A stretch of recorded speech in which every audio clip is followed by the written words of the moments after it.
bagay kasi itong mga awards hindi siya biro. Kumbaga, maraming players sa PBL and isa ako sa mga na-recognize. So, syempre, I'm very thankful kasi yun nga, nabigyan ako ng opportunity na makasama sa mga ganitong kinds of events. Okay. Nung high school ka, nag-MVP, nung college, nag-MVP ka. Ito, first year mo sa PBL, naging Rookie of the Year ka. Inaasam mo ba yun? Kung personally, syempre hindi.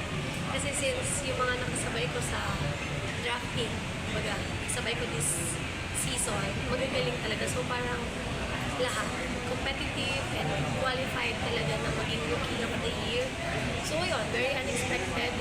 And hindi ko naman din inasam siguro na itong awards. Kasi syempre mas masaya sana manalo.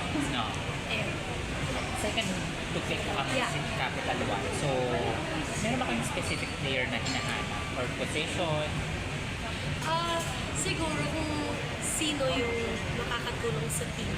So, kagaya nga sabi ng owners namin, hinahanap namin is a competitive player, syempre isa ring leader, and yun nga, yung talagang makakabuo dun sa missing puzzle namin as a team.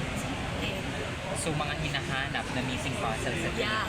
Ano sa tingin mo ang magiging bagong identity or look mukha ng Capital One this coming season? Fresh. Hindi, siguro mas palaban kami. Since marami kaming nakuha na bagong players na talagang alam ko makakatulong sa team namin. Siyempre, very competitive with the likes of Ate Bani, Ate Erica, and Ate Jaja.